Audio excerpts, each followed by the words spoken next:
آج کسی نے واٹس ایپ پہ بڑی انٹرسٹنگ میسج مجھے فارورڈ کی، اور ویسے تو میں دوسروں کا کانٹینٹ یوز نہیں کرتا، لیکن یہ ایسا کانٹینٹ ہے جس کو یوز کرنے کا دل کر رہا ہے۔ تو یہ کہتے ہیں کہ سوچیے ذرا کہ پاکستان کے کسی بھی الیکشن میں کوئی سیاستدان بیک وقت 2 یا 2 سے زیادہ کانسٹیٹیوئنسیز میں یعنی کہ حلقوں میں الیکشن لڑ سکتا ہے، لیکن پاکستانی ووٹر صرف ایک حلقے میں ووٹ ڈال سکتا ہے، وہ بھی صرف اپنے حلقے میں، اور ریموٹ سے ووٹ ڈالنا بھی تقریباً اس کے لیے ناممکن ہے۔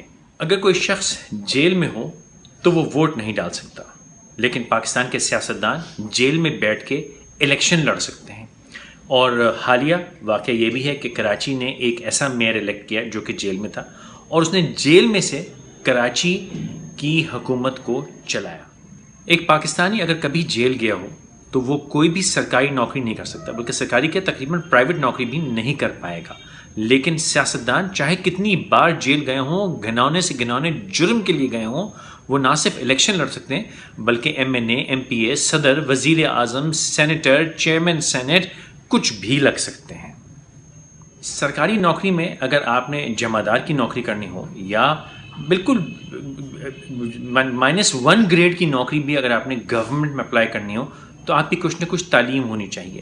لیکن پاکستان کا وزیر اعظم، صدر، حتیٰ کہ وزیر قانون بھی اگر انگوٹھا چھاپ بالکل جاہل ہو تو اس سے فرق کوئی نہیں پڑتا۔ ایک پاکستانی سیاستدان، اس پہ چاہے کتنے ہی کیس چل رہے ہوں، کتنے ہی مجرم ہو، وہ پاکستان کا MNA، MPA، منسٹر لگ سکتا ہے، حتیٰ کہ اگر اس کے پاس کرنٹ کیسز ہوں اس پہ، یعنی کہ عدالت میں اس کے خلاف متعدد کیسز چل رہے ہوں، تب بھی وہ وزیر داخلہ بن کے پاکستان کی قانون نافذ کرنے والی تمام ایجنسیوں کا سردار بن سکتا ہے۔ تو یعنی کہ جب خود ایک ملزم قانون نافذ کرنے والے اداروں کا سردار بن جائے گا تو اس کے خلاف کیس چلانا تو مذاق ہی ہوا نا۔ یہ تو ہیں حقائق۔ اب سوال آپ سے یہ ہے کہ پاکستان ان حالات اور ان قوانین کے ہوتے ہوئے کبھی بہتر ہو سکتا ہے؟ میرا سوال آپ سب سے یہ ہے کہ کیا ہم اسی قانون، اسی نظام کے تحت چنے گئے یا چناؤ کے طریقوں سے اپنے حکمران چنتے رہیں گے؟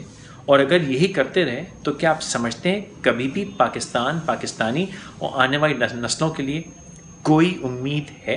جواب ضرور دیجیے گا۔